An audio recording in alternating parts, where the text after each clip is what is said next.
So we are live now. Hello, everyone.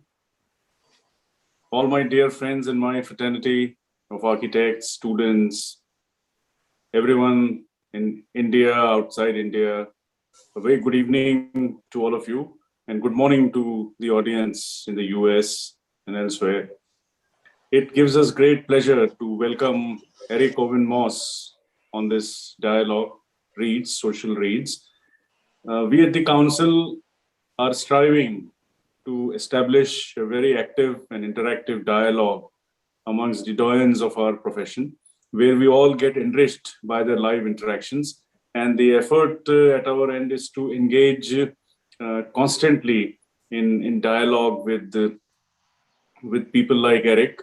And when they grace our platform, the platform itself gets enriched. And a warm welcome on behalf of the Council of Architecture, Eric. And thank you for accepting our invite and being with us today evening. We are all looking forward to have a very meaningful session today.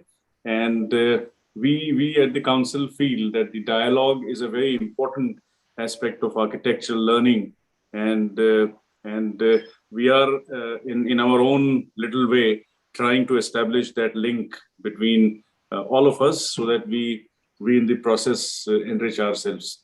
And thank you once again, a warm welcome on behalf of the Council of Architecture and the COA Social Dialogue and COA Social Reads doing wonderful job. And thank you, Durganand Balsawarji, for curating this, and also Apurva Bose-Datta for curating the dialogue. Both of you are doing a wonderful job, and I'm sure we are all getting richer by the presence of such people like Eric. Thank you once again, and a warm welcome. Over to you, Nandan. Thank you, President Habib Khan, for the support. Welcome, everyone. This is quite an honor for me to introduce our special guest for today, Eric Owen Moss. This is the 11th edition of the Council of Architecture India COA Social Reads. Thank you, Eric, for being with us today. I'll briefly introduce you and then we could open the conversation. Before we begin, I would like to place on record thanks to Eric for the support to restore the IIM dormitories at Ahmedabad, which were designed by Louis Kahn, which was really the starting point of this conversation. I also have to place on record our special thanks to Jose Obreri, who's been an old friend for the introductions. Eric today is presenting a talk on a title that has completely intrigued us. It says, "The Day the Sun Stood Still." So we look forward to this talk. It's been on my mind, a few sleepless nights on what would Eric present today, or how would he provoke us today? And that's what we expect. And it's probably 7 a.m. in the morning in LA, and we're deeply grateful, profoundly grateful to Eric for the rigor and commitment of 7 a.m. Yeah. And we're profoundly grateful to Eric for the commitment to share. In a sense, Eric's projects embody the materialization of possibilities that Eric calls options and possibilities. I personally call the concretization of the impossible. So I would like to rephrase that. I hear Eric saying the possible, but I see always the impossible. And it's that challenge that Eric sets for himself, to always conjure a new context and a new speciality that reflects the dynamic gestures of inhabitation that we find unique in his process here as we observe from distant India. This is probably Eric's first online talk to architects and students in India and Southeast Asia who logged on to us. And we do hope that we can meet Eric in person someday and that the pandemic is behind us soon. These are challenging times, and we are hopeful and in fact sure that Eric's inspiring talk will bring in a new lease of energy in these challenging times, especially for young architects. Eric is one of the few architects who's internationally respected for an intensive thought process and a hands-on exploration that informs his practice. Each design endeavors and is positioned within an ongoing search for new and imaginative ways of engaging the world with the aim of creating spaces where everyone can feel this powerful spirit of discovery. We are joined today by architects and universities from India, Bangladesh, Nepal, Southeast Asia, and Sri Lanka. Eric's amazing profile has been posted on the invitation with a link to the website of Eric Owen Moss Architects, and also records three seminal books: The Construction Manual, AADCU 2008, The New City, I Will See It When I Believe It, in 2016. I hope Eric gives us a glimpse of that in his presentation. And of course, the seminal Nanjing Charter, which we hope to dialogue after his presentation, um, because it's a paradox. As we see, there's a paradox in that, and we look forward to that discussion of the paradox. So I'll briefly introduce Eric before. Eric Owen Moss was born and raised in Los Angeles, California. He received a Bachelor of Arts from the University of California at Los Angeles and holds a master's degree in architecture from both the University of California at Berkeley and the College of Environmental Design and Harvard University's Graduate School of Design. Eric Owen Moss Architects was founded in 1973. The Culver City-based office, and I think many of Eric's projects are based in that region. Whether it's project or projects, we will see, because I think Eric conjures them as a single project, though they may have been labeled multiple projects. There are 22 published monographs on the work of the office, and the office has garnered over 150 local and international design awards. The rest of the profile, I would request you all to access on our websites. We will be posting it even after the talk again, so that we have more time listening to Eric. One special mention is that Time magazine listed West Petrin as one of the world's greatest places to visit in 2018. And in 2020, the Conjunctive Points, the new city, was awarded the AIA 25-year award. Now you may read up on what the 25-year award is about.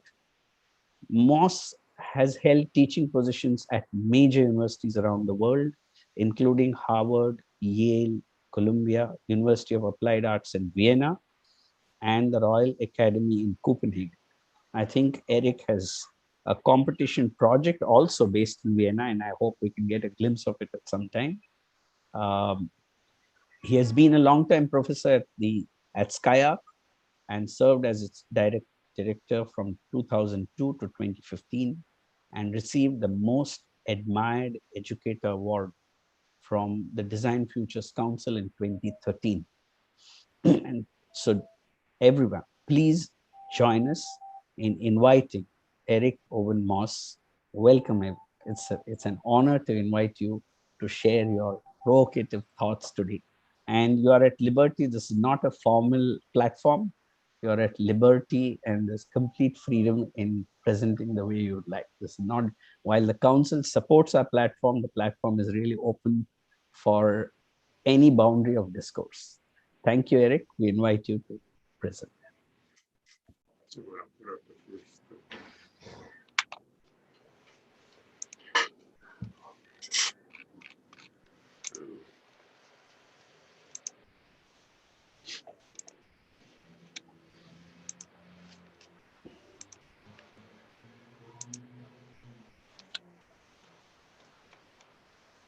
I need all those good.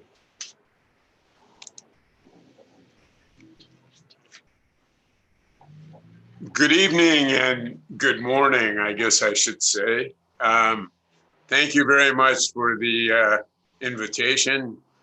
Thank you for the generous and kind introduction.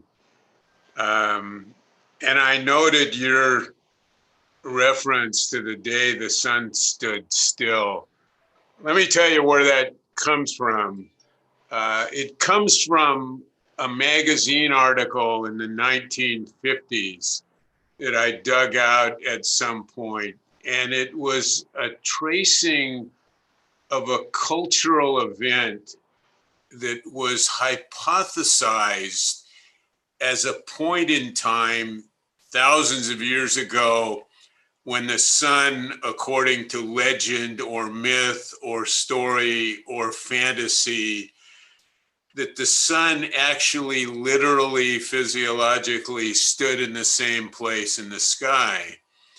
I'm not in a position to confirm that that happened. The usual skepticism would probably accompany that. But what interested me is it came from a professor called Velikovsky, who was originally a Russian psychoanalyst who ultimately taught for many years at Princeton University in New Jersey. And he chased these myths or these stories in cultural ways. So that belongs to the Hebrew Bible. I think it also belongs to a piece, it's a tale in India's culture, in China's, and in various cultures around the world. So he tried to make a case, he tried to hypothesize that if all of these disparate points on the globe at some point repeated the same story, that conceivably it was so. So as I said, I'm not here to discourse on that aspect of culture, never mind physics and astronomy. But it was fascinating to me in the way that the introduction referenced it, because it suggests the capacity for architecture to astonish or surprise or to offer a perspective in an imaginative way, which is outside the conventional, predictable, understandable, recognizable form of events as we understand them day to day. So I think my perspective or my hypothesis has to do with this capacity of architecture to introduce the inordinate in a world where what's anticipated is the ordinate or the ordinary. That doesn't mean it happens always. I think it happens more likely one architect at a time. It's not generic, it's not part of a movement, but it is the capacity or within the capacity of architecture, I'm arguing, to move the world to a place where it isn't, which is to say architecture can make the world other than it is. This is a collection of models that I've assembled over many years. And I think the inspiration for this came from my dad, who was a writer and a poet. And I remember watching him sitting, when he wasn't writing what he was writing, he was making lists of words, synonyms, antonyms, homonyms, and so on. And in a certain sense, in an analogous way, this is my list. And it grows, it adds, it subtracts, and so on. What's important about this is that in the sense that we often understand architecture as part of an extroverted world, these are purposeless. They're purposeless. They have no program. They have no budget. They have no scale.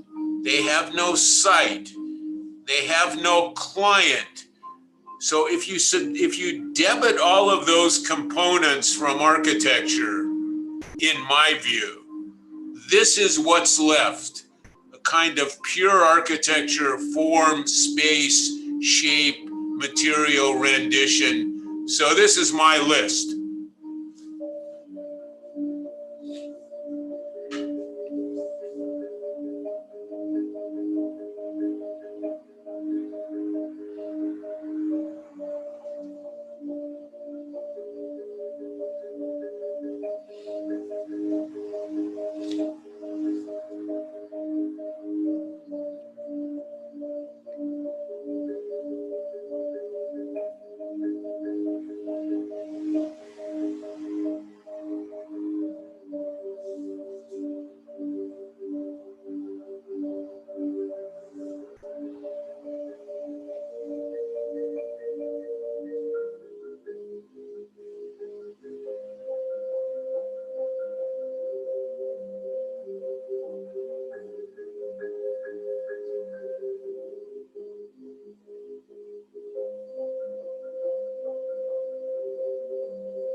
So let me say it again, and maybe this is a question that I can address to you and you can address to yourself. To repeat, if there's no site, if there's no size and no scale and no budget and no client and no program, what's left for architecture? So this is a for instance, and I thought, given the list that we just ran through, that I would show a for instance of one of these configurations, which is somehow a container, or it's contained, or an armature, or a structure, or a surface. What is it when it encounters an assignment and has to adjust itself in order to accommodate the exigencies, I guess we could say, of practicality, which is so often a substantial piece of the definition of what constitutes architecture in the world.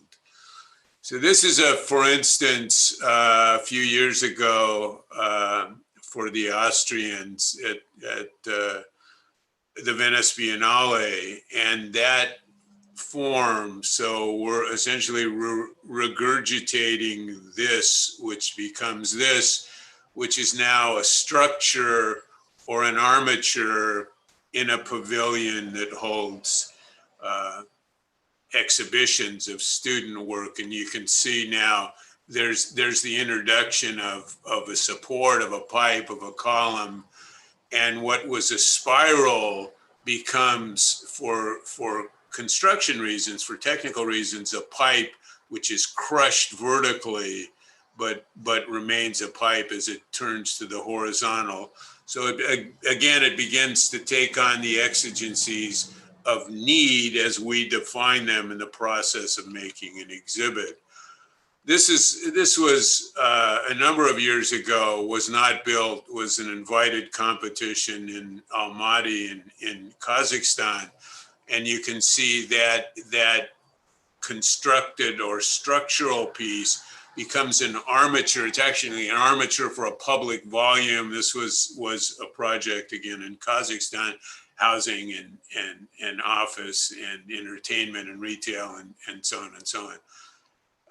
And then here it became, in a recent rendition, reimagined as the entry to an office complex. Wanted to mention, I think you may have some familiarity with this, but a figure for whom I have some respect. Don Quixote belongs to the novel of Cervantes, which was written in the 16th century.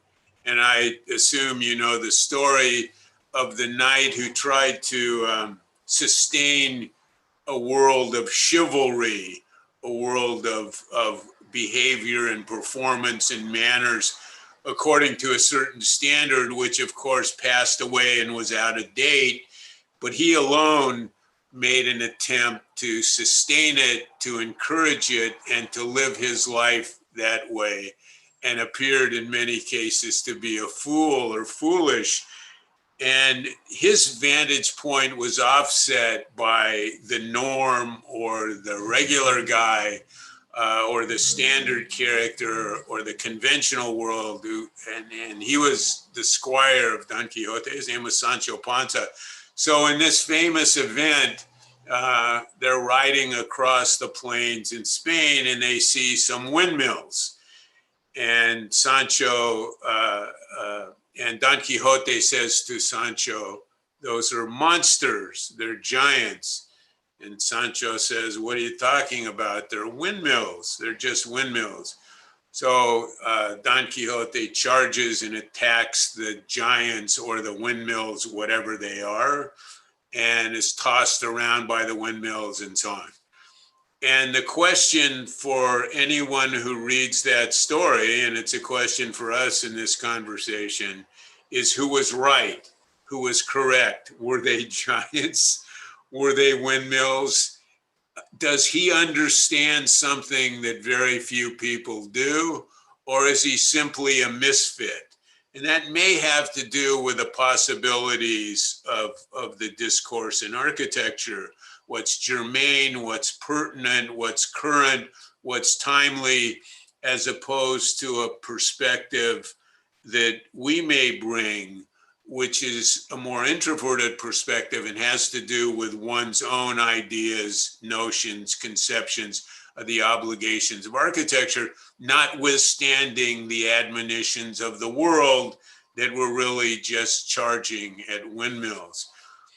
Another vantage point, which is of interest to me, is how architecture moves, or how it evolves, or how it learns or doesn't, or how it changes. And the Domus Aurea, which you may know, I don't think you can get into it anymore, but it's Nero's house, so to speak. And then Trajan and is built in the area that overlooks what would become the Colosseum. The Colosseum wasn't there yet. And then Trajan comes along and inserts his baths on top of, in the most aggressive way, crushing portions of the Domus Aurea in the process, as one point of view or one source of power or one conceptual vantage point tries to set another aside, not in a gentle way or an evolutionary way or a step-by-step way, but aggressively defoliating one of the other. And that spirit, which I think sometimes belongs to change, ought to be part of the conversation, because of course we're also involved in moving architecture across time. I thought this would be of some interest to show, going back to the early 2000s.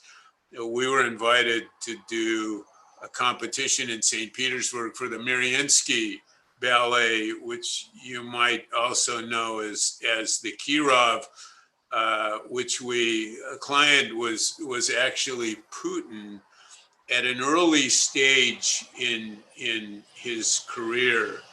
It had been Brezhnev and Gorbachev and Yeltsin and then Putin. And the aspiration, this may take us a bit into the world of the intersection of politics and design, but the aspiration was that, as in Russia in the early 20th century, 1918, with the Kerensky government, the prospect existed as a hypothesis that Russia might become democratic. And the ballet, as a supreme manifestation, both the Kirov and the Bolshoi, who were somewhat different, as a kind of Russian cultural essential, and the corollary that an open and free Mariinsky ballet would and the development of that project would coincide with the movement of Russian government, again from Brezhnev et al. And through Gorbachev and then Yeltsin and then now Putin, who was just coming in at that time. So I think the spirit of the project was not only a spirit of the making of a space to accommodate the Mariinsky Ballet, who was so remarkable, actually, they could dance on the sidewalks, notwithstanding problems with the Russian weather. So this was and we ultimately won the competition. The governmental process obviously evolved in quite a different direction. So this is the winning scheme of the first Mariinsky competition. And I show this was another one about the same time that we won in New York, in Queens, the Queens Museum of Art, which uses the same or similar interests and form language. And there is generally a fascination, I have to say, over the years with glass and the capacity of glass to be there and simultaneously not to be there, and to make something which is there and isn't, and in some cases actually becoming a support system and a structure. So the capacity to be present and to be absent, I think is very much a part of the way I have learned to think about these subjects, and arrive at a conclusion that the reality of things isn't the advocacy of one position or another in the world, but the tension between possibilities and the ambition or the aspiration to keep multiple possibilities alive in the context simultaneously, as opposed to an allegiance to one or the other. And ultimately, we were able to deliver this sort of construction, as you see here. This back to Russia now, Russia about 15 years later, a few years ago, and we were invited, this ultimately wasn't built, well, we were invited with a few other architects to do the Russian National Bank, but it was presented not as a bank in a conventional sense. It's really an 800-meter long, or half a mile in our terms, long project, which has an executive piece, a workers piece, and then an information venue or street or circulation system.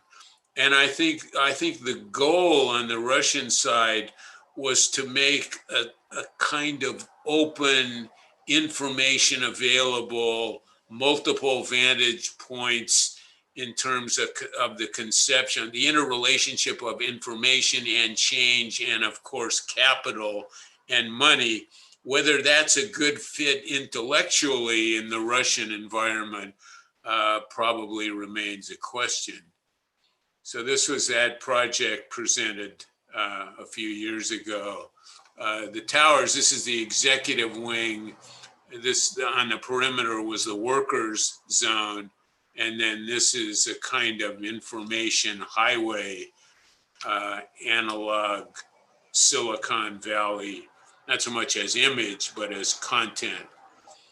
This is another project a few years back that I thought we had won, ultimately came in second. This is an invited competition for the Mexican National Library.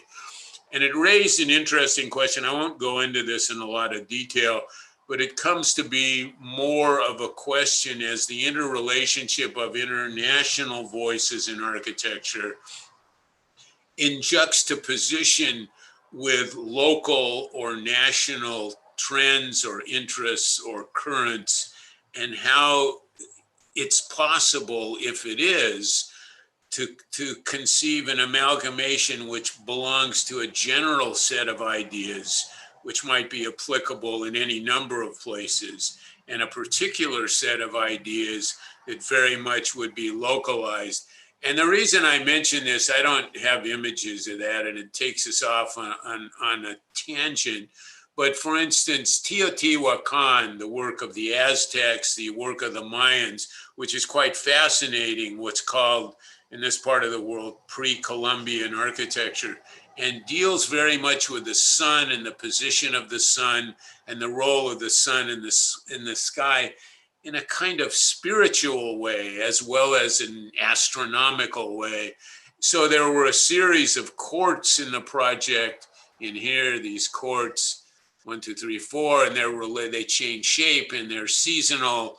So they weren't a literal manifestation of the Mayan or Aztec pedigree, but they demonstrated at least an interest in the possibility of a continuity of ideas in different forms over time, as opposed to the end of that and the beginning of something else. This was the entry to the library and cultural center, and then in the northwestern sector of Mexico City.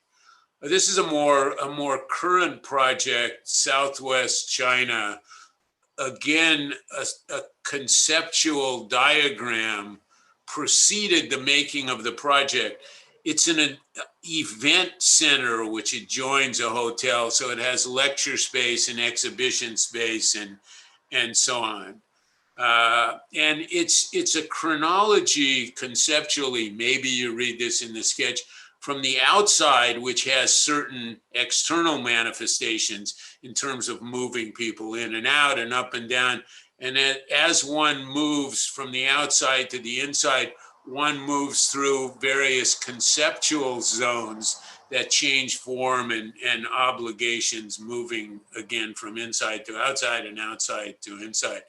It's actually, I don't think we have the site in here, but it's on a hill. It's actually a spectacular site overlooking a very long, thin lake called Lake Erhai, which was polluted apparently, and President Xi came in and I think they're working now very hard to clean up the pollution of the lake. So anyway, this is a hillside that looks over, adjoins a hotel and looks over that lake.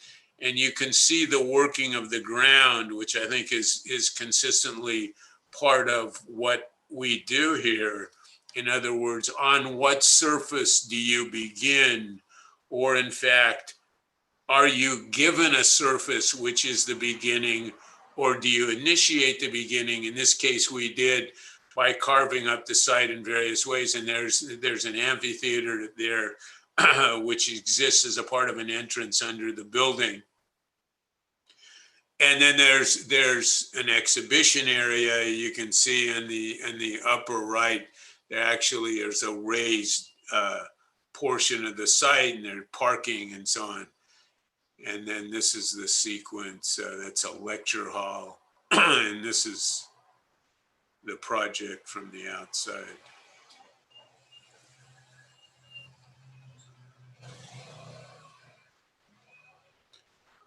This project was mentioned briefly, and I'll keep it brief. It is a long and fascinating story for us, and we call it the Nanjing Charter. And it was worked on over a number of years in and out of China as a conceptual extension to the city that some of you may know of, Nanjing. And it's a wetlands area. And so there always was a priority. It's not a system of highways or conventional roads. The movement system we designed, there is a road, there is a tram, there is a mode of transit, which is essentially a canal, 25 meters by 25 meters with 4 primary sites, and always a concern for the water, the use of the water, the manifestation of the water as an energy source, as a sustainable venue, as a visual aspect of the land to be attended to, not necessarily in a sacrosanct way, but in a sense, in all 4 sites, preserved, stored, pumped up during the day, gravity fall at night, and so on, so that it is part of a sustainable energy system, which is a piece of the advocacy of the project. The other thing is that labeling it the Nanjing Charter, and of course sitting in Chandigarh, which I think is in Haryana state, which I visited a number of years ago, which belongs, of course, to the Athens Charter, which originated with the CIAM people. Some of you may know that group. In the 1920s, sailing around the Mediterranean on a boat and coming with something called the Athens Charter, which seems a very simple or overly simplified advocacy of work zones and living zones and recreational zones and transit zones, and somehow trying, and with transit being primary, And that was certainly true, I think, in the V1 to V7 roads in Chandigarh. For instance, you could see this in what Professor Tange did in Tokyo Bay with the enormous advocacy of the prowess and the necessities of the automobile. So very intentionally, when we worked on this and ultimately published it as a kind of discursive advocacy, the Nanjing Charter is, in a fundamental sense, quite antithetical to the Athens Charter that preceded it by roughly 100 years. And there are three organizational components, not work and recreation and living and transit, but organizational pieces which I've referred to as topology, typology, and topography. So this is not necessarily to be cute or to be clever or to be poetic, but really to look at degrees of conceptual specificity. Because I think what this is this is gargantuan architecture in a manifestation which is city making or urbanism or city planning, so that the topology of pieces would be broad organizational strategies which don't necessitate specific forms. And then the typology would be moving toward more particularized form, shape, order, organization. And ultimately, the introduction of the topography then makes specific and articulate in a literal sense what buildings and groups of buildings are. There's a general discussion, and we could stretch this out for many hours, but it gives you an idea how we were looking at it. Anyway, site 1, site 2, site 3. The other thing I would say is that there's a sensibility, but not a rule, which is that if you've done it, you don't get to repeat it. So that the form language or the solution, if it works as we and the clientele came to define it, ipso facto, you don't do it again, but you reinvestigate, reimagine, and so on. And finally, I think one other priority was that infrastructure can't exist in a solitary form. So as a freeway or as a media tower or as a tram system or as a high-speed train or whatever it is, those pieces or those infrastructure artifacts of the city have to be added to, amended to, reimagined so they include recreation or entertainment or housing or commerce or whatever they include, but no solitary infrastructure. So infrastructure is architecture and architecture is infrastructure. And then there are 4 schemes. This is called the mountain. Some of this we made. I'm not going to go through all the specifics again. We'd be here all day. But this is the mountain island scheme. This is an extant mountain. This is part of the wetlands, which was enlarged mountain and island. We made some of the islands, modified the other. This is the bridge city scheme. This is the super block scheme. And this is the citadel, again, a rise in the landscape, the citadel scheme. So those are the 4 pieces within the 25 minutes. And I just give you a glance. So this is the mountain condition and the islands and how to make an island and how to make a tower on an island and how to make the perimeter of this water body, the wetlands for the most part remaining as they were. And just conversationally, a piece of infrastructure that holds the tram and housing. And how does one deal with land on a hillside? And one can't terrace the land. And that's something we all know and recognize. We can raise buildings over the land. We can carve an amphitheater into the land. And so there are various manifestations of this. So there's no ideological predilection about you got to do this, you must do this, you can't do that, and so on. So we're not, so how to make an island, here it is. How to make the tower, here it is. How to carve a hole in the mountain, here it is, and so on. So the relationships of topologies to typologies to literal solutions. This is the bridge city, the towers in a conceptual sense twisted to face the sun. There's a housing zone, there's a commerce and public zone, and there is a tram that follows this across in east-west and north-south directions. So that's the bridge city.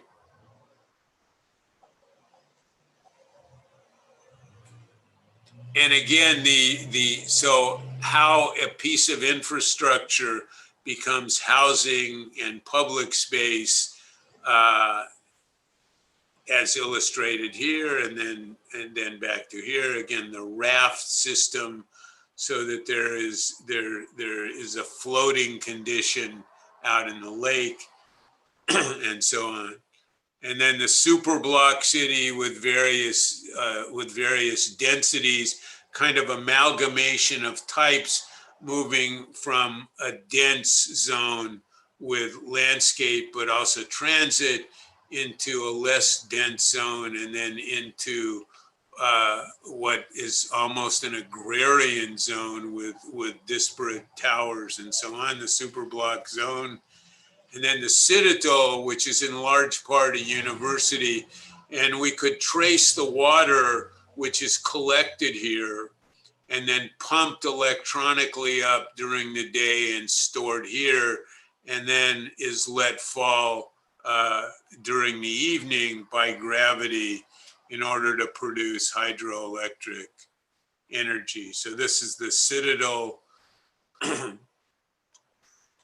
And then again, the relationships of topologies, typologies to the topography of the site, and the document that we produced. This is a recent project, and I think is an investigation of the capacity of digital fabrication. The structure is wood, and it's a home, a 3-story home, in the Santa Monica area, which is on the west side of Los Angeles near the ocean. And every stick in the building is milled, so there are no orthogonal sticks. That is, the pieces of wood that together make the perimeter of the building, the walls. And I say that not because that's a signification of an esoteric project or an unusual conceptual idea. It's a tool that is certainly available to all of us now, and it allows us to make things, or things have become form, shape, space plausible that were much more difficult in former times. And what's happened, the building can be talked about in a way, it can be talked about in a number of ways, but as 4 corners. So each corner, so this is an orthogonal condition at a roof line and a curvilinear condition at the floor. And if this is the tension between possibilities, and the transformation of the building across the corner as it goes from that orthogonal condition, and you can see what happens to the glass and then what happens to the glass again. So as it transforms across this vertical condition, so the plan is one condition at the ground.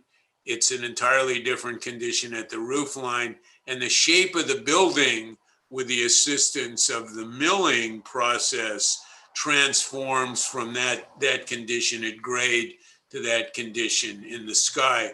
And it does it differently, although in a related way.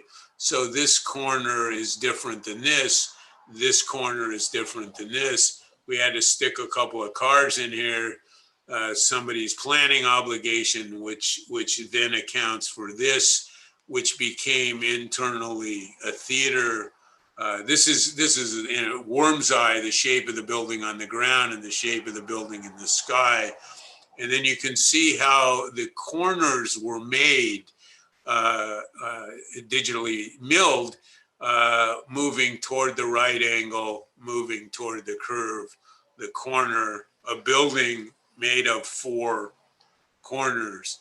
And then I mentioned to you that area where we're obligated to park automobiles on either side, and the milled shapes here, and that translates on the second level floor into, so that surface becomes that surface, which is actually a theater where people can sit and watch whatever comes up on the screen.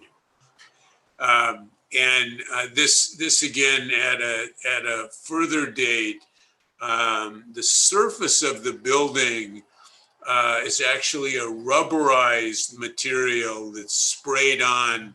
It's not usually used for residential buildings. It's used for cyclotrons and stadium roofs and things like that. And the reason for the selection of that material is it's extremely thin, although it's watertight. We'll find out about that, obviously. But it's very thin, and therefore it allows the reading, a very precise reading of the intersection of the milling process, the engineering process and the milling process, with the final form of the building. So what you get here is a manifestation of the capacity to mill this transitional form again as it moves from a curvilinear condition to an orthogonal condition.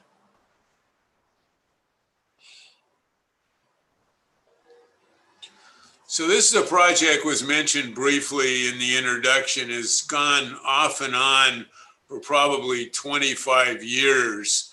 And I'll explain it briefly. This is an area, a small civic jurisdiction called Culver City, which is part of the west side of the city of Los Angeles. This is euphemistically a river. It's really concrete banks and a drainage river that runs through the city of Los Angeles. And this is a part of the city of Los Angeles itself.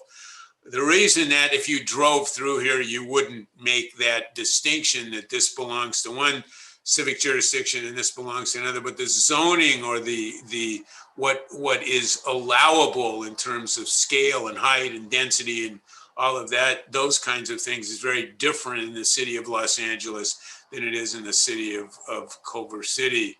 There's a new train, a local train, not a high-speed train, but a local commuter train that runs along here. This was an old right-of-way where a train used to run through the site. And essentially what the site is, it goes back, I think, to the 1930s, 1940s, 1950s. It's an industrial manufacturing site which was successful and productive with a lot of employment into, I think, the 1960s, when that employment started to dissipate and diminish, the area started to deteriorate.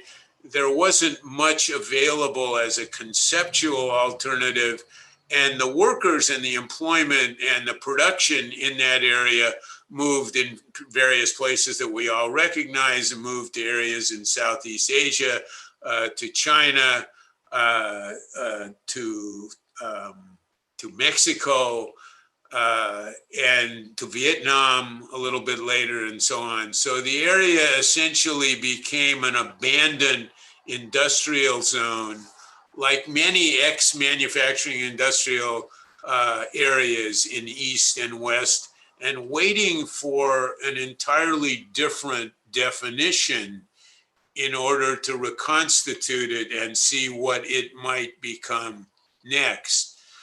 So this is both, again, like Nanjing, a planning conversation, but the hypothesis of Nanjing was an almost instantaneous transformation, whereas the hypothesis of Culver City manifests a very different point of view and probably is more intelligent, which is we don't know, we think we know, we strategize, the economy moves, the transit moves, the employment changes, the industrial production capacity changes.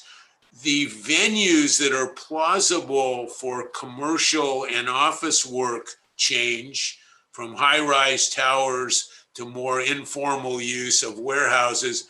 And given the COVID situation that we're still in the midst of, is likely to transform again. So these series of projects done over a number of years also carry with them the changes in politics, in economy, in industry, and employment. And because it never belonged to a fixed series of rules and regulations, it was always dexterous enough. And I should be clear, this is privately owned. This is all privately owned. So the client who then brings in other clients that we've worked with. So the client is doing this as an individual private initiative. That also is worth a discussion, but not in this current conversation. So this is a project that was added entitled The Box, which is not quite a box, but belongs to the discourse of boxing and unboxing and the role of that shape, form, space in the discourse of architecture, which it's certainly still a part of. This was done in the middle to late 90s for Cineon Kodak as a headquarters. It's about 100 meters long, an air rights project lifted in the air over a road. It's an office building. See it there. And then, of course, the context in which this was produced, which is an ex-industrial manufacturing area. This is a project done slightly later. I did talk about the movement between possibilities. And this is conceptually a kind of transformative form. So as one moves north or south, the building is at every moment a different building, form, in exterior shape, space, interior form, space, and that then becomes a variety of manifestations here, long span, because there's a theater zone, presentation zone, the structure changes, what appears and disappears, and so on. This was done in the early 2000s.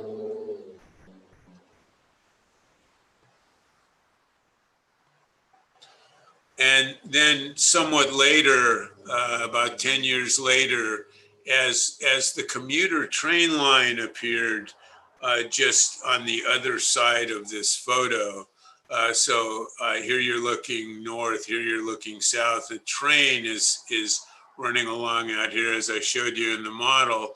And this is an exhibit center, actually, with a variety of screens. It can carry a variety of videos, announcements, kind of Ginza, Times Square, that sort of thing, but no commerce allowed. So the owners, and they were perfectly satisfied to do that. So whatever constitutes culture, art, and so on, to be debated and defined, but no commerce allowed. And then there are interior decks or internal decks open to the air, and there are a series of exhibit platforms. Then one enters on these bridges, as you can see down here. There also is a performance area. So this is a train line here, the entry bridge, train line running through here, and then an eating luncheon area down in this terrace zone, cut into the ground. Again, always a consideration of the interrelationship of the site and the ground and where the project begins. And then here a small conversation place or pit or amphitheater, and you actually can project here, and the speaker stands up here and talks to a relatively small audience.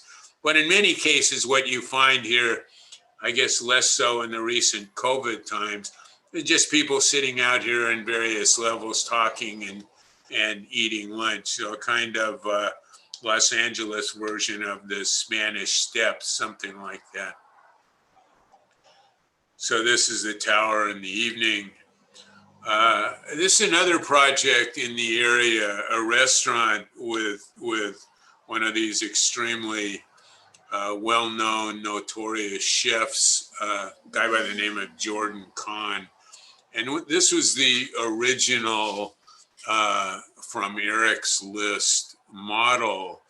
And then the transformative aspect was that a volume or a solid is transformed as a series of lines. So first a series of so straight lines which compose a hyperbolic surface, horizontal lines, vertical lines, and then as the surface, as the curve tightens or as the curve steepens, the density or the intensity of the horizontal lines increases. So this is a restaurant called Vespertine, and it's one of these unusual projects where we were in a position to do the architecture. You can see the structure here. There are 4 columns, 4 floors, a roof deck, a dining drinks area, the kitchen area, the dining room area, the lobby exhibition, have a drink area. Quite an unusual organization for a restaurant. Restaurants are typically on 1 floor at the most 2. So we made this a 4-story restaurant. What I started to say is that it was a project that allowed us to do the building and the shell and the interiors, the furniture, and then the cutlery and the pitchers and all of that, the water, the fountains, so that in a comprehensive sense, everything that the guest or visitor sees or touches ran through a conversation between us and the chef. There's an exterior garden. There's an extension of a building. There's actually a bar in here which services the garden. So this is a garden which is then zoned and privatized with mounds so that you sit with your friends in small groups. These pieces are concrete, and then you can see the roof deck here. And then the garden, and that system of organizational lines also occurs in the ordering of the vertical plant system. So this is a more rolling and closely cut landscape, and this is a more vertical landscape, and that's done in order to privatize, for example, these people from these people. But you can see the steel grid or egg crate that was used in order to create that form. So this is the tower. There's a fountain. This is the garden here, and the fountain. This is an existing building.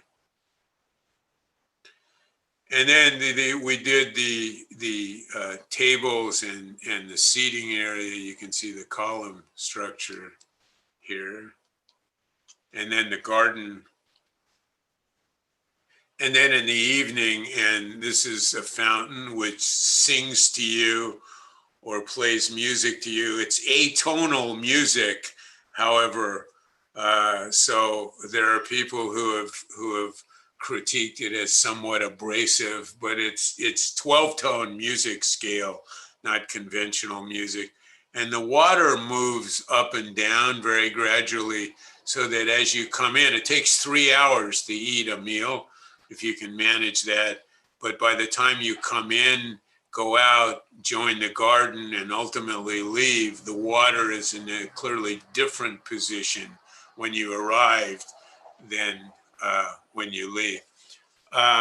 This is a project that was done in 2 phases. We first built a parking structure in the conventional language, simple and straightforward, whatever exactly that means. But you come in here, this is the entrance and exit, and then you go up a series of ramps, or you come down a series of ramps.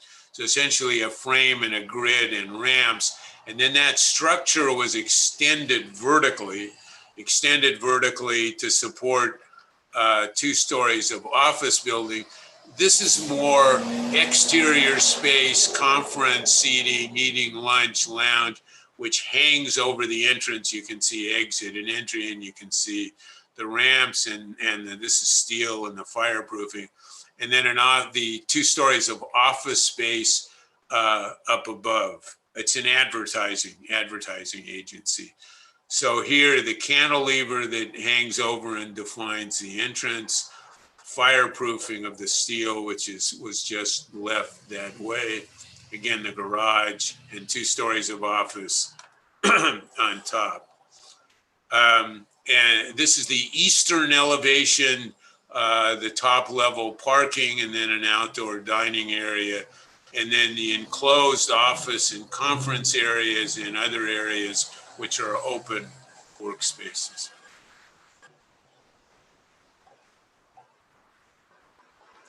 I don't know, I only mention this because it's stuck in my mind when, you may know Harry Cobb, who died recently, a longtime associate of IMP, but he came to see the project, and the planter, and I think this is true, we take some care with whatever we touch, and it slopes down to the walk. So this is the parking side and the plant. And we had this enormous discussion, for reasons that I can't quite account for, on the making of a planter. And I guess I only reference it because there are so many ways to discourse about these things. And in the end, most of them that belong to the conversation as the project was developed over the years are left out of this presentation. This gives you a sense of the interior of the building and various work areas. Again, the structure is the vertical structure is a continuation of the garage frame. So the office frame was anticipated and run 2 stories up beyond the 4-story garage. This is a project that was done a number of years ago as an experimental extension for the LA Philharmonic, with a series of concerts called the Green Umbrella. And so this was at the time the Disney Hall was being considered, and we were invited to do a more experimental project for the Green Umbrella series, which is in fact Mahler and Bartok and John Cage, experimental music, which frankly doesn't have much of an audience. So it's a small project. This was an original sketch, an existing building and various manifestations of the organization of internal seating, and then potentiality for presentation of about 20 musicians here, the umbrella in a literal sense, presenting to an outdoor group of seated concert goers, and then the musicians sitting in here. So this is the umbrella. And this had other associations, as I mentioned a few minutes ago, in the St. Petersburg project for the Mariinsky, and the Queens project for the museum in New York, and was constructed here and rationalized to some extent disingenuously as an acoustic shell over musicians seated on the stepping system under the glass. This is another one, another glass investigation, which has 2 manifestations. It originated in a painting, which, and you may know, Sunday in the Park, who's the end of the 19th century Seurat, who paints experimentally with dots, so not strokes or scrapes, but with literally these many dots, which then becomes a surface, which then in the architectural manifestation becomes an amalgamation of glass tubes, which are, as they're perceived from below, this surface.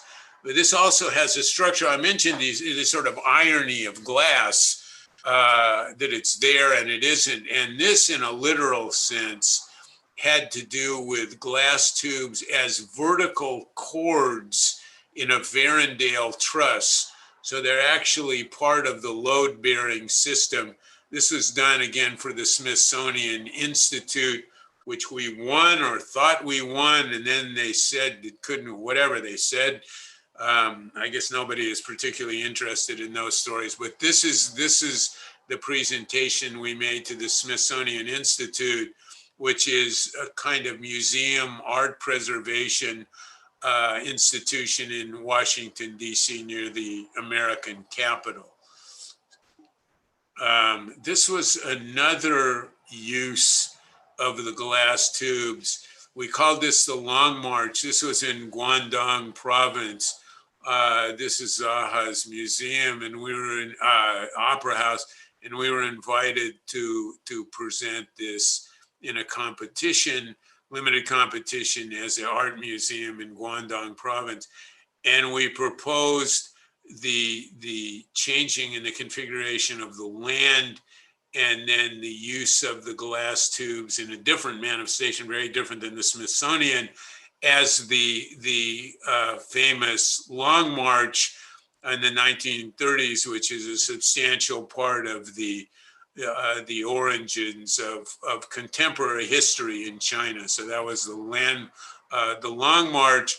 And then here, the current manifestation, which is about to go under construction, which is a smaller version, essentially a retail project with a public open performance presentation space that extends one level below grade, again, using the glass tubes as points of a surface. And in the aggregate, they make a kind of Seurat acoustic surface. So they function both as cords in a truss, as structural, supporting a glass lid here, and then as an acoustic line of surface, which deals with sound and performance down below. You may remember this idea attributed to the Mayans and Aztecs in the Mexico City Library. So this is the original programmatic block, and then it's cut away and cut away again, so that the shape belongs to the movement of the sun, which is this shape and this acoustic surface, and these vertical cords in the trusses that run this way, and then a series of bridges, and then a performance venue at the base in here with the acoustic configuration above. This is one level below grade. It's about to start construction. That is a long, and you can see the you can see the cable system here and the cords. The pipes are about 2 feet in diameter and vary from about 6 feet, let's say 2 meters, to about maybe 12, 14 feet, 3-4 meters. So that's the scale of the glass tubes, and you can see. So this is quite an experimental process to make these tubes look like they would be made by a company called Crista Curva in Mexico. Now looks like they may be shifting to China. Speaking of which, this is a tower that has, I guess, durability and endurance, as some of you know, come to be part of the live pro forma of how to do architecture. So this is a project that was introduced at the Wexner Center in Columbus, Ohio, which is a museum, and was done, when was it done? was done in 1998. So this is the Dancing Bleachers as a show we were invited to do.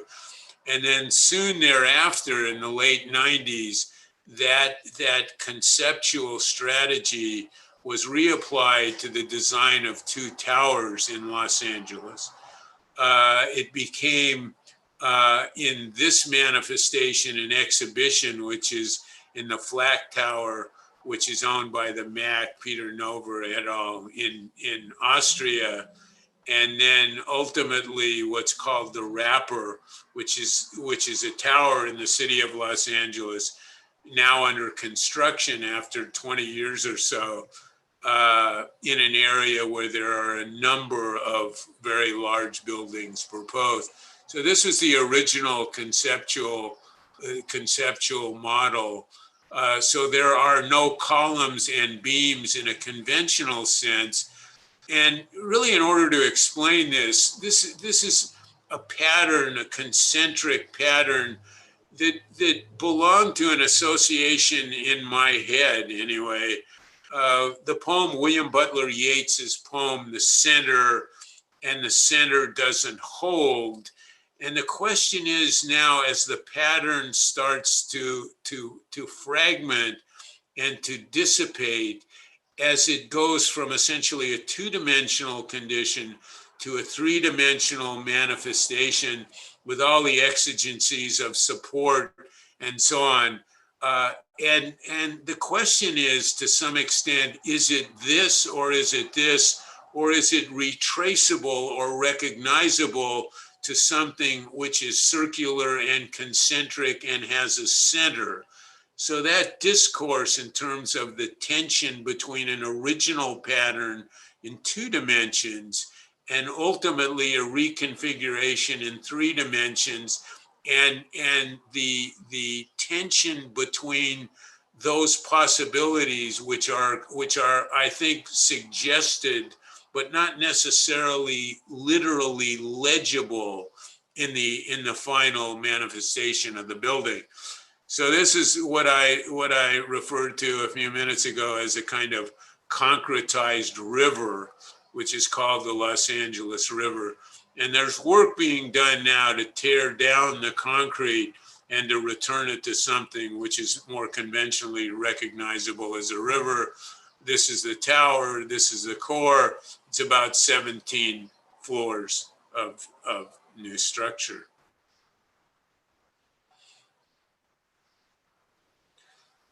This is an interesting model, and the one on the left is the one we didn't do, and the one on the left is the one we did. It's a model produced by the engineers and was done as a part of a conversation about isolators. So the building conceptually, structurally, I wouldn't call this revolutionary. It may be radical, only in the sense that the connection of the building to the ground and into the ground and piles and foundations is contradicted here with isolators, which essentially separate the frame above from the frame below, prevalent more and more in earthquake areas, which protects the building as it moves or minimizes the range of movement of the building and essentially controls it within fixed dimensions. And there's something very operatic about this, which is the pouring of the original mat foundation of the tower. And then it's been under construction for a couple of years, has about another year to go, but you can see it in various steps, manifestations. This is scaffolding. All of this, it won't be here. And I have to say, one of the fascinating aspects of the tower belongs to the sequencing of construction. For example, the floor slabs are only poured in the central area of the building. And then once the tower was topped out, come back in and pour the perimeters. So there's a whole construction structural hypothesis that belongs not to the resolution of the structure as it's completed, but the sequencing of structure as it's implemented over time. So that's the building core on the left and the tower on the right. And a quote from everyone's favorite architect, Daedalus, who you may know did apparently by reputation or myth anyway, the labyrinth in Crete. He was the inventor of the plastic wings. But the comment, which had great appeal to me, the land is blocked and so is the sea. So by the air will we go. This is the topping out ceremony a few months ago. The steel, the curved steel is made in China. The normative steel in America, and then there are corner pieces which are actually made and cut in Germany. So this is always an appeal to us, this sort of internationalization, not only of the conversation, which was mentioned in the introduction, but literally in the construction of the building. So this wouldn't be done without the Germans and the Chinese, as well as the Americans. This is part of a site. So this is the project called the Wrapper that we're talking. This is the second wrapper, which we're working on at the moment. This is the third project, which is in the planning department, getting approval as we speak. So this is a conceptual gate between the first wrapper, the second wrapper, and this very large tower, which has different internal obligations, I should say. This is an office building. This is an office building. This is a different kind of office building, which makes any number of spatial uses and configurations possible. Whereas these floors are more or less, notwithstanding the volume and the structure, conventional office floors with the core pulled out. And I think this has to do with a transition in office typologies and the use or the reinterpretation of the office experience as time goes. So this is the next project on the site, and a series of interiors from an animation that we use to present the project. This is the interior lobby. This is an outdoor lecture venue which faces the wrapper. This is a kind of sky lobby, 3-story sky lobby with performance capacities. That's actually an acoustic interior ceiling made out of wood, offices on either side and bridges across. And then the entire project composed of, adjacent to the river, composed of 4 buildings. And perhaps today, the sun stood still. Thank you very much. Thank you, Eric, for a fascinating universe of very liminal imaginations, if I can call it a lexicon, if I can call it mythical fragments that were provoking us. And I think these fragments, if I were to kind of discourse what you said, and please take the liberty to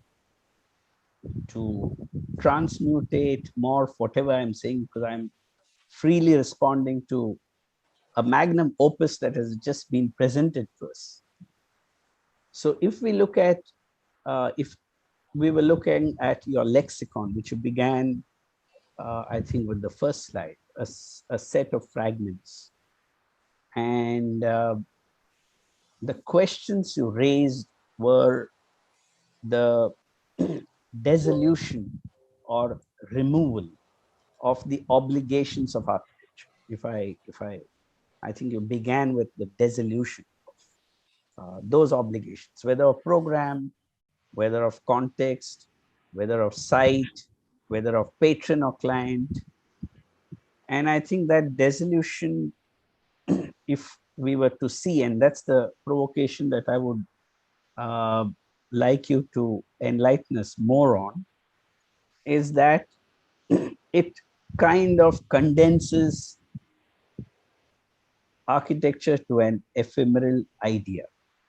It condenses architecture maybe to an architecture of the mind, which without an obligation, when it gets externalized through this intriguing process that Eric Owen Moss has evolved or conjured, begins to find its place in several juxtapositions.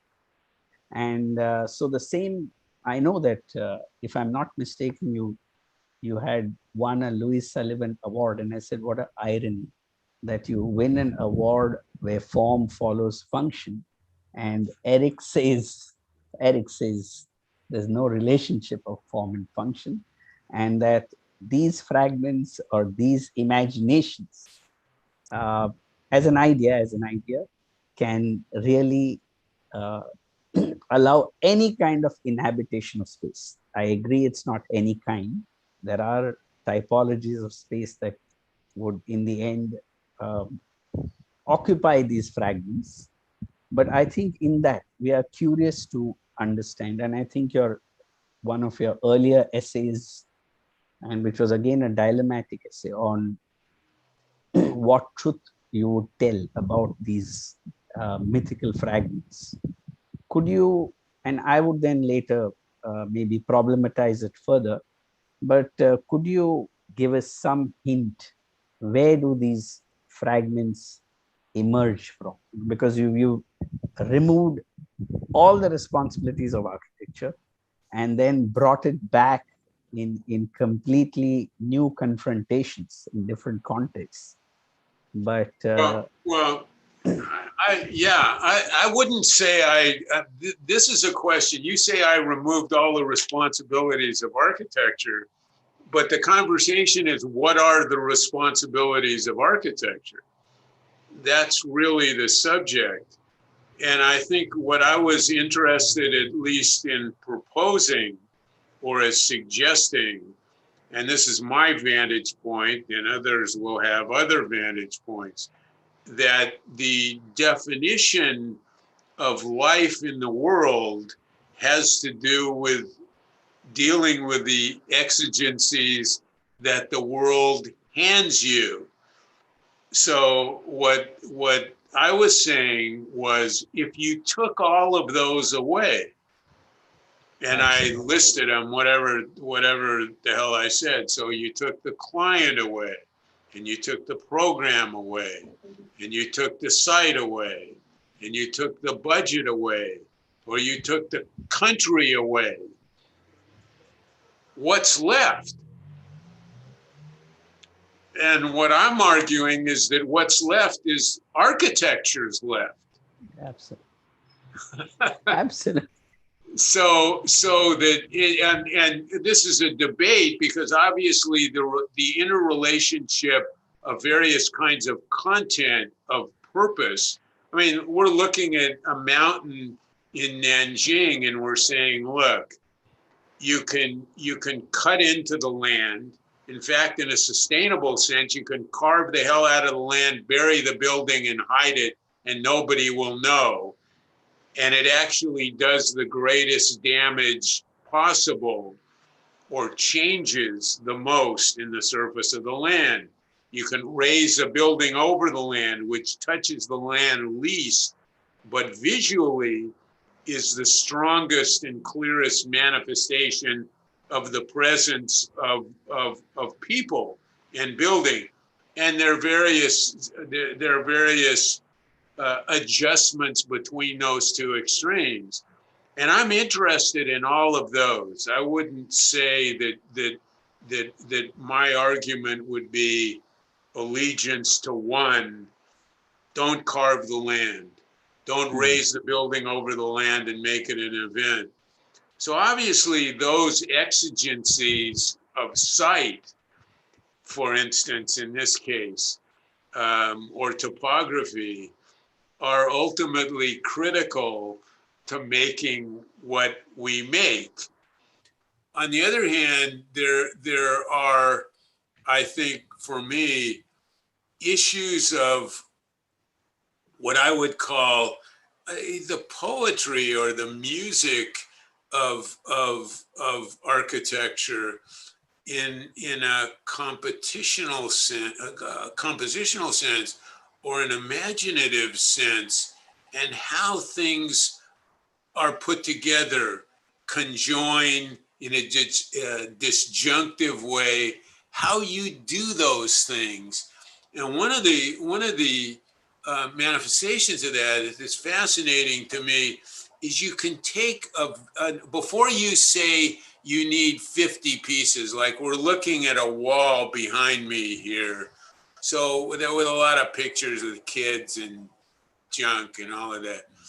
So if you took one picture and one corner, and what could you do with that? So you can put it this way, or you can put it this way, or you can put it this way, or you can put it this way. And we can tear it and rip it and stack it and pile it and all of that. It's a kind of mercenaries architecture in a way. You can do this or you can do this. You can fly, you can sail, you can climb, you can march, all of those things. And in an intellectual way, those are part of the curious side for me of the process. Now, how you decide which one of those, is it this? Is it this? Is it this? How you make that decision. So this is another conversation, but the potentiality for this sort of infinite nature of possibilities, and ultimately the irony, in a sense, of architecture is, are they all gone except one? Are they all gone except one? And I think the argument that I was making was not really, because if you can do it, maybe you can do all of them simultaneously. And that by doing multiple things simultaneously, you're suggesting the infinite prospect, the possibilities of all of those might have beens in a way. And it's less ideological, although I suppose somebody would say that in itself is an ideology. But it suggests the possibility, and maybe this is a point of view about living, that belonging to anything for too long, or belonging to anything to the exclusion of ideas that contradict what you belong to, ultimately leaves out a broader understanding of what's possible. Now, somebody could come along and say, but wait a minute. So I'm aware of this, but wait a minute. A kind of conceptual single-mindedness is itself something to be understood.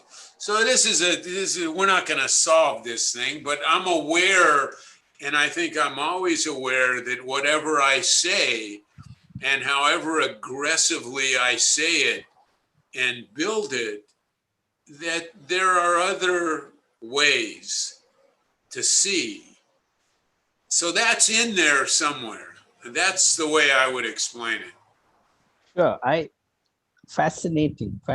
If I were to build on this provocation, and correct me if I've,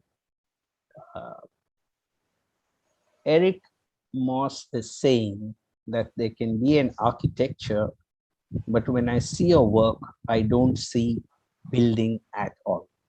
So let's assume that I went and saw Palladio, or I saw the Vatican, or I saw Villa Savoy. That is an architecture that uses building to begin a conversation. And here Eric Moss says, no building, and now let's discuss architecture. And the minute that happens, the architect is then moved into a zone where the liminal idea of the fragment, this mythical fragment that we see, becomes the manifestation. And if that becomes the manifestation, another problem that the conventional architect will have now in looking at Eric Moss's work is that these artificial silos of architecture, building, landscape, infrastructure have suddenly dissolved. Now, would that be a kind of provocation that I am not able to see anymore the distinction, in fact, the false distinction between architecture, building, landscape, and the way in which we've built silos over the last 50 or 100 years. And now the shift to an introverted mythical fragment dissolves all this. And that dissolution or that kind of engagement between idea and its struggle to kind of take on obligations across the world is what I see in this presentation. Am I coming near somewhere, or am I hallucinating, or I mean, I like that a lot. I do, and I think that what that tells me is this is not just another conversation which will be replaced by another and another and another and another. That there's something has been exchanged, which gives it a different kind of presence or reality. And what's I don't know whether you can put it down, and I was a little bit, if not belittling and not trivializing, but certainly arguing that if you think the life of a city is work and living and recreation and transit, you've missed everything. Absolutely. The Athens Charter, whatever it meant in the time to the people who did it, which is an interesting conversation. And you know, everybody from Gropius to Moses Ginsburg to Alto to Absolutely. whoever it was, and people who have something to say, and that should be thought about. But we're talking about something which crosses, which intersects time and space, and what's real and what's mythological. And the reason I'm so attached to this, because I've used it for a couple of lectures now in the last few months, the day the sun stood still is just the provocation of something which is almost, certainly literally, unintelligible and unrecognizable. Like, that's not what we know. And yet the author of that conversation is an interesting conversation, whether it happened, or why all these cultures have this very related idea over vast distances. People knew each other that didn't know each other, that shared this story. It's whatever it is. And all of those possibilities are interesting. But the stark presentation of something which is utterly unrecognizable, but would change the way you think about what is recognizable. And I like that. I do. And it has a meaning to me, and I appreciate a conversation where it's taken as a credible postulate or position in this conversation. So I like that. It's nice. That's so fascinating. Since you mentioned space and time, another provocation, space and time. Now, if Eric moves into a proposition of now the mythical fragment. I know you call it pieces all the time. I'm calling it the mythical fragment because I am not able to place it as something that is conjured in the mind or something that comes about as a fragment that doesn't intend to carry purpose, so that's not its role. Or something maybe floating as an asteroid in space. Sometimes I see that also. So the possibilities are limitless. So given this relationship of space and time, there were two projects, if I kind of juxtapose them next to one another. And Eric, you may respond to it in the way you want. You need not even respond to what I'm saying. But let's assume that there were two projects now that get condensed next to one another. One is the project of the Mexican Library, and the other is what you've often called the civil engineered city of LA. I like that term, civil engineered city of LA. So you have one town which is relatively new, doesn't have the pedigree of heritage, and the other which is ancient. Maybe tomorrow you are building in Rome. What happens to the fragment when it kind of begins to converse with that kind of consciousness of either heritage or something relatively new? Would the relatively new push Eric Moss to go more inward, because now there's no context to fall upon, no heritage as a crutch to relate to? And would the project that happens, let's say in Mexico or maybe Rome, which has a pedigree of 3,000 or 4,000 years, attempt to converse with the urban context in a different way? Would that happen, or would it be something very different? I mean, this is a huge, complicated question. And it also intersects with contemporary politics in a number of ways. Xi Jinping, a couple of years ago, commented that they needed less unusual architecture. That was a comment.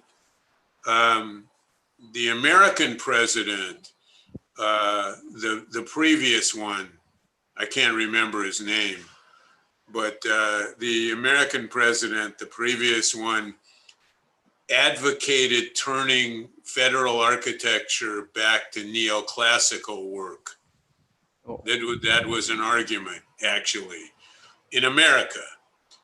And the issue, or one of the issues in Mexico, that's a regret for sure. That was an unusual project. It's whatever the story is, it's for another day.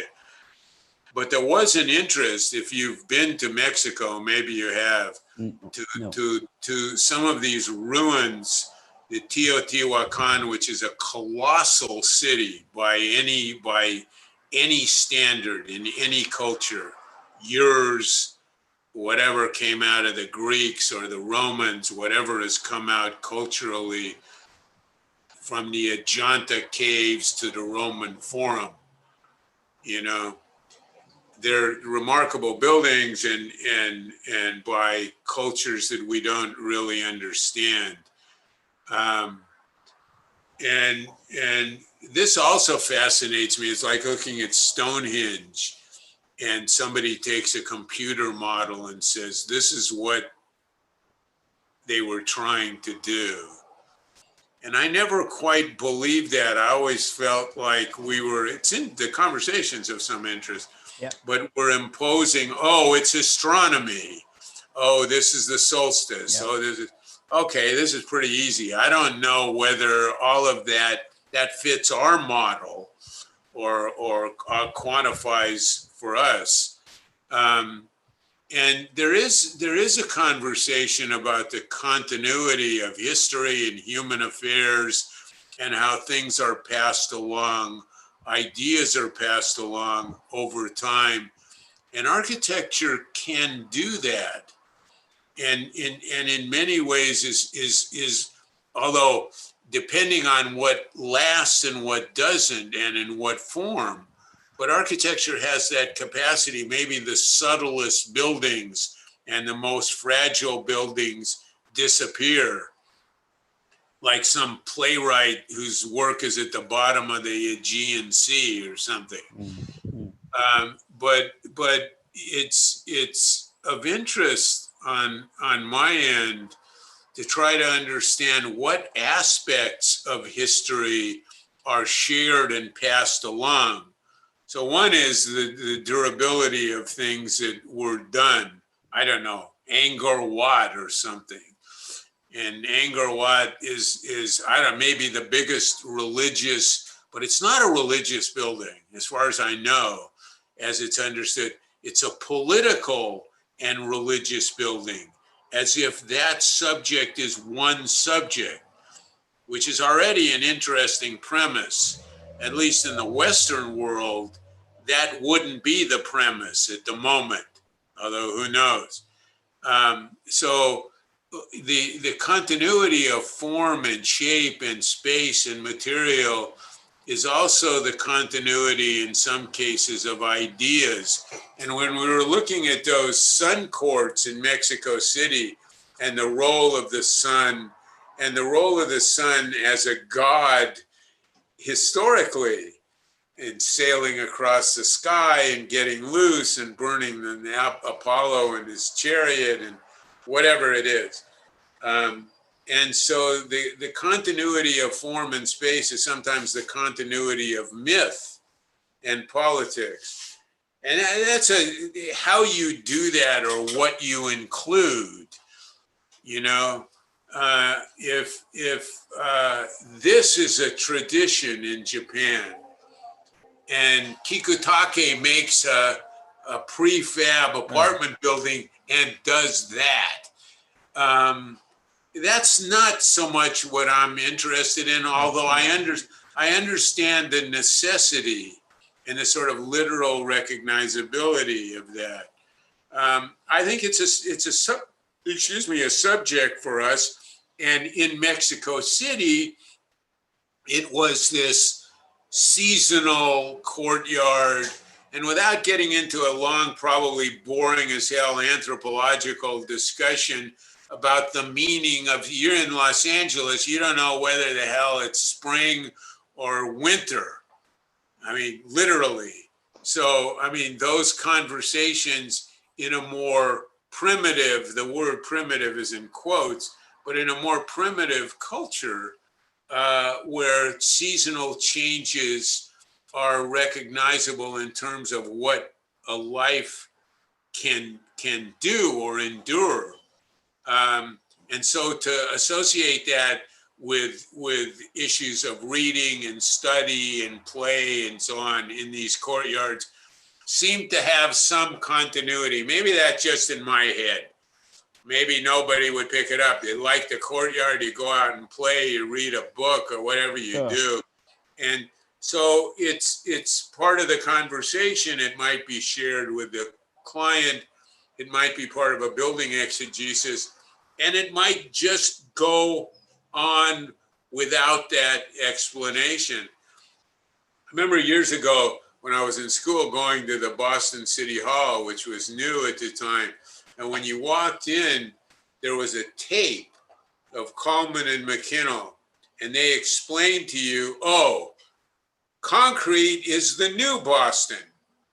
Brick is the old Boston. Okay. I'm not for tapes. Yeah. Anyway. Yeah, I think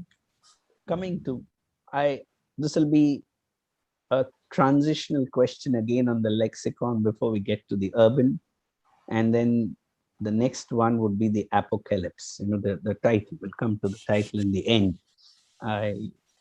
So the lexicon. So we spoke about time. We spoke about something that has a pedigree of heritage, where is something which is relatively new. Now, in terms of place, and if I were to attempt to locate or place Eric Moss's work, I think I am inviting new problems for myself.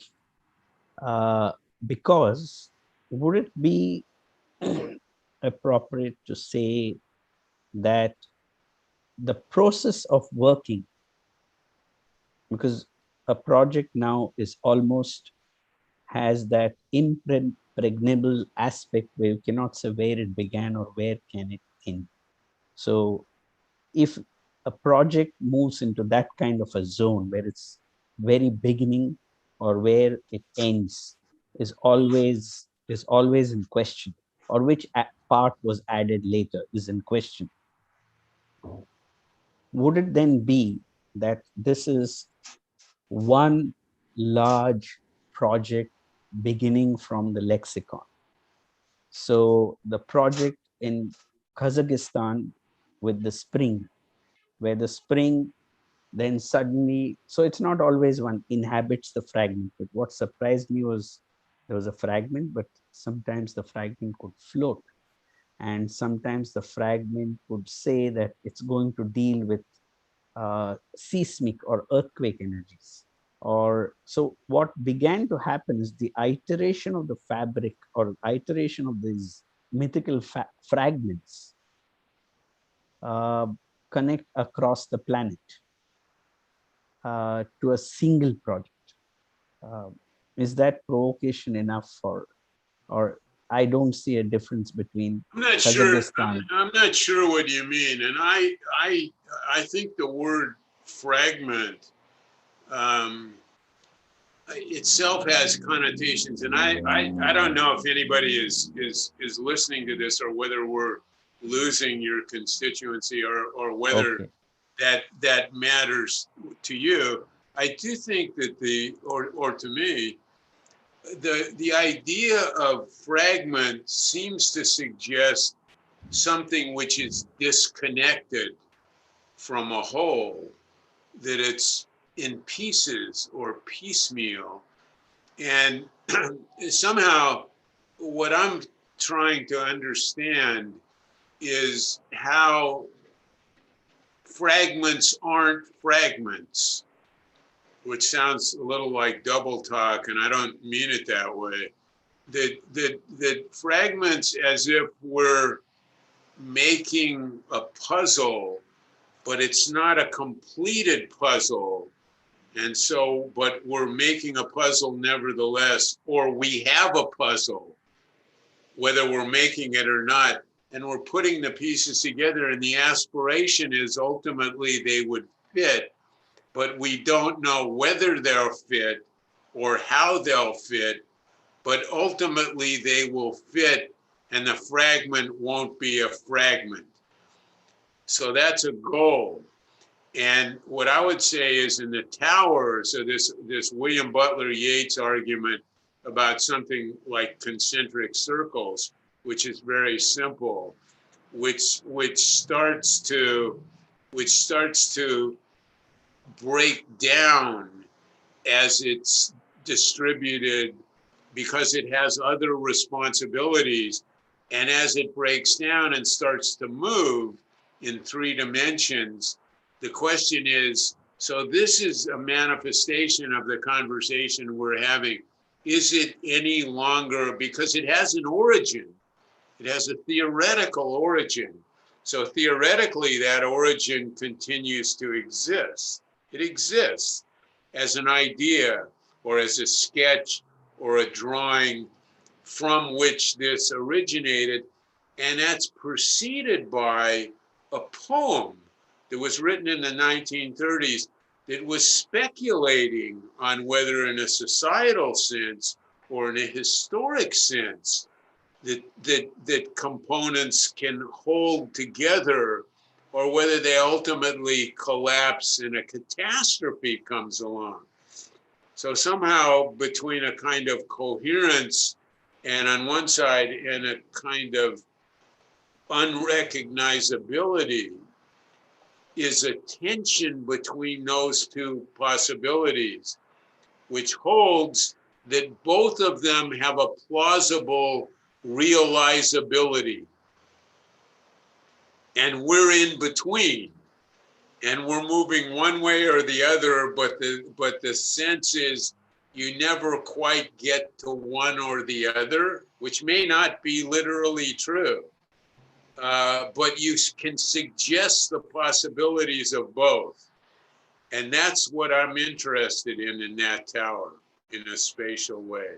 And I think it's a good example of what we're talking about.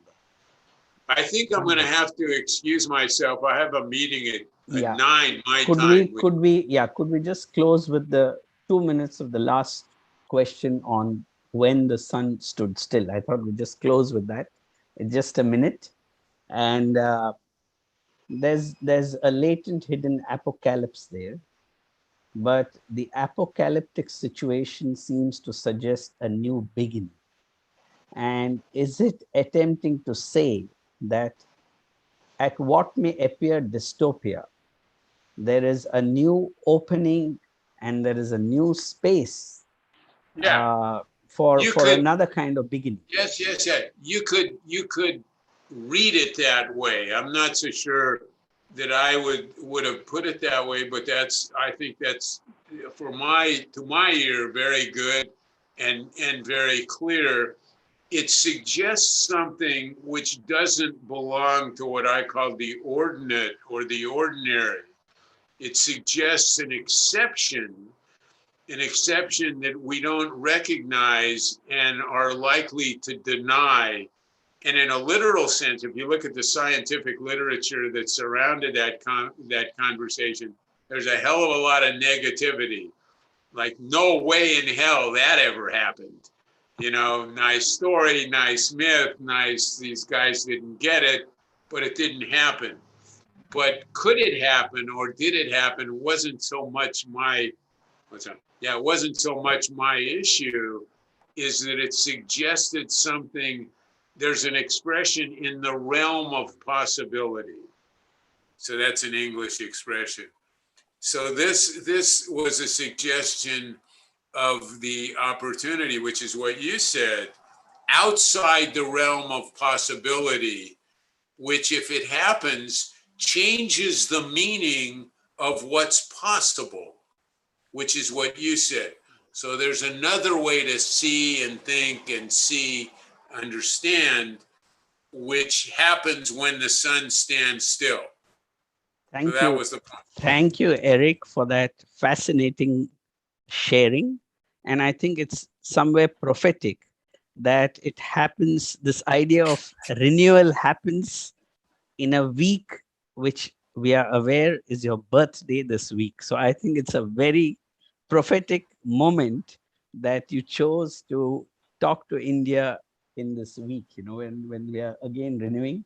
I hope we can continue this at some other time, because what you presented really needs many more conversations. Thank you very much. I want to thank you for the invitation, and particularly to have a conversation with a sophisticated, complicated, productive, historically over millennia culture.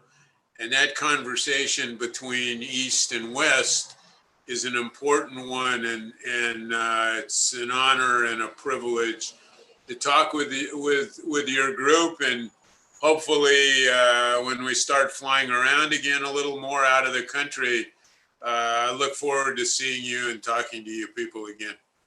Thank you very much. Thank you. Thank you. Thank you.